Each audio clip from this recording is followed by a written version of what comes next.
अस्सलामुअलैकुम। Welcome to Imran. दोस्तों, पाकिस्तान की तारीख में एक काफ़ी ज़्यादा अहम वाक़या जो कि पाकिस्तान को ना सिर्फ दफाई तौर पर बहुत ज़्यादा बूस्टअप कर सकता है बल्कि उसके साथ साथ पाकिस्तान की ब्लू इकोनॉमी के लिए भी बहुत ज़्यादा अहम है। रिसेंटली दोस्तों हुआ यह है कि इटली का जो एयरक्राफ्ट कैरियर है केवर, वो पाकिस्तान आया और उसके साथ साथ ITS फिलिपिनो जो कि इटली की फ्रिगेट है, ये भी पाकिस्तान आई है। उसके साथ साथ जो इटालियन एयरक्राफ्ट कैरियर है उस पर F-35 स्टेल्थ एयरक्राफ्ट पहली दफा पाकिस्तान में लंगरअंदाज हुए हैं और इनके बारे में कुछ ये भी रिपोर्ट्स हैं कि हो सकता है ये पाकिस्तान नेवी के साथ वॉर एक्सरसाइज करें, सेम उसी तरह जैसे 2024 के शुरू में फरवरी के महीने में सीज पाक 2024 एक्सरसाइजेज की गई थी, जिनमें पाकिस्तान एयरफोर्स के GF-17 थंडर्स और पाकिस्तान नेवी के एसेट्स ने पार्ट लिया था। उसके साथ साथ दोस्तों बहुत ही ज्यादा एक जो प्रोपेगेंडा या गलत नैरेटिव था पाकिस्तान के खिलाफ वो भी शटर हुआ है। अब वो प्रोपेगेंडा क्या है वो मैं आगे चलकर जरा आपको बताता हूँ।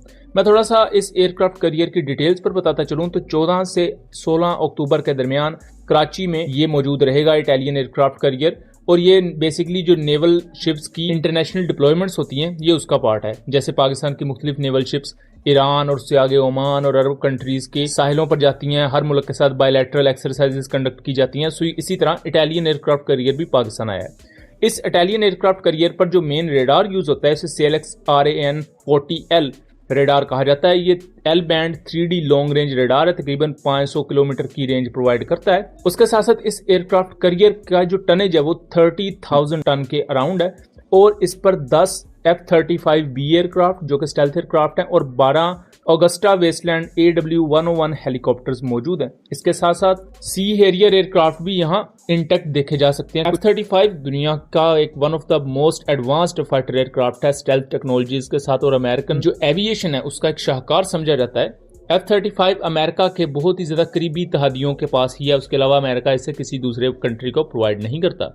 F-35 का पाकिस्तान आना अपने आप में काफी ज्यादा फिनोमिनल चीज है, एयरक्राफ्ट कैरियर का पाकिस्तान आना, और इस एयरक्राफ्ट कैरियर को लेकर प्रॉपर पाकिस्तान और इटली के दरमियान डिफेंस इंडस्ट्री फोरम बोर्ड का इनकाद किया जाएगा और इसको स्पॉन्सर कर रहा है federation of Italian companies for aerospace defence and security, जिसे AIAD कहा जाता है। सो बुनियादी तौर पर इसका काम ये होगा कि पाकिस्तान और इटली के दरमियान जो डिफेंस कोऑपरेशन है उसको ज्यादा किया जाए, उसको उसमें बेहतरी लेकर आई जाए।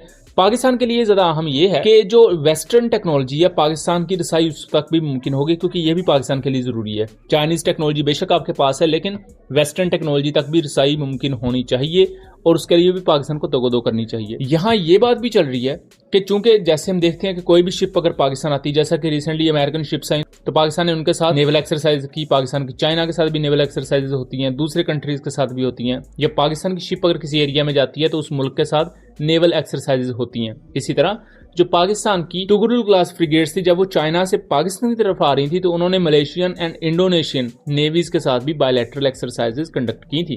इसलिए कहा जा रहा है कि पाकिस्तान इस एयरक्राफ्ट कैरियर ITS केवर के साथ और ITS अल्पिनो के साथ भी नेवल एक्सरसाइजेस करेगा, और ये नेवल एक्सरसाइजेस हो सकता है कुछ बड़े पैमाने पर हों या हो सकता है ना हो, या इनकी खबर पब्लिकली ना दी जाए।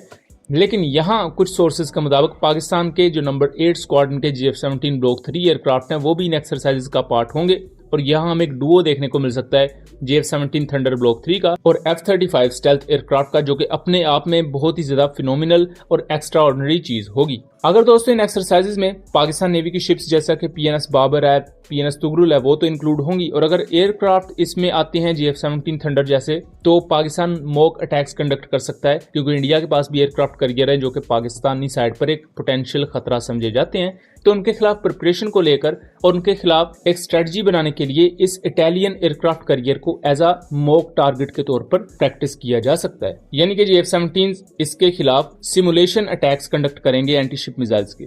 इसी के साथ साथ दोस्तों एक नेगेटिव नैरेटिव जो पाकिस्तान के खिलाफ फैलाया जाता रहा या प्रोपेगेंडा कि पाकिस्तान चूंकि ज्यादा चाइना की तरफ हो गया है तो यूरोप उसे किसी भी किस्म की डिफेंस टेक्नोलॉजी प्रोवाइड नहीं करेगा, वो खत्म हो चुका है। इटालियन एयरक्राफ्ट कैरियर का पाकिस्तान आना और उस पर F-35 भी इंटैक्ट है, ये इस चीज को जाहिर कर रहा है कि पाकिस्तान की स्ट्रेटेजिक इंपॉर्टेंस ज्यादा हुई है, और जो वेस्टर्न कंट्रीज हैं वो भी पाकिस्तान को कहीं छोड़ के नहीं जा रहे। इवन अगर आप माजी को भी देखें तो Spain, Italy, France, Ukraine, Belarus, ये वो कंट्रीज रही हैं यूरोपियन साइड पर जिन्होंने पाकिस्तान के साथ हर मामले में एक किसी ना किसी हद तक कोऑपरेट किया है। इवन दो जब अमेरिका की तरफ से पाकिस्तान पर पाबंदियां या इवन अमेरिका के साथ सर्द मोहरी भी रही तब भी। उसके अलावा भी पाकिस्तान की इटली के साथ दफाई तौर पर अच्छे ताल्लुकात है, इवन बायलैटरल ट्रेड के मामले में और दूसरे मामलात में भी अच्छे ताल्लुकात पाकिस्तान के इटली के साथ हैं। अगर हम डिफेंस के मामले में देखें तो स्पैडा 2000 जो एयर डिफेंस सिस्टम है पाकिस्तान एयरफोर्स का, वो इटालियन साख्ता है। उसके साथ साथ जो सी सुल्तान एंटी सबमरीन वॉरफेयर के तौर पर एयरक्राफ्ट पाकिस्तान आ रहे हैं, उसमें बहुत से इटालियन सब सिस्टम्स आपको देखने को मिलेंगे और इस तरह के बहुत सा दूसरा मिलिट्री इक्विपमेंट भी जो इटली से पाकिस्तान आता है। सो पाकिस्तान और इटली के दरमियान के जो ताल्लुकात हैं इसमें बहुत ज्यादा बूस्ट देखने में आएगा और ना सिर्फ ये डिफेंस की डोमेन में होगा बल्कि उसके साथ साथ पाकिस्तान की जो ब्लू इकोनॉमी है, यानी कि जो इकोनॉमिक ट्रेड पाकिस्तान की होती है समुद्र के थ्रू, उसमें भी बहुत ही ज्यादा आपको बेहतरी देखने को मिलेगी इस डेवलपमेंट से। सो दोस्तों, ये था एनालिसिस। उम्मीद करता हूँ चीजें क्लियर रही होंगी। वीडियो पसंद आई हो तो इसे ज्यादा से ज्यादा शेयर कीजिएगा एंड चैनल को सब्सक्राइब कीजिएगा। मिलेंगे अगली वीडियो में, तब तक के लिए अल्लाह हाफिज।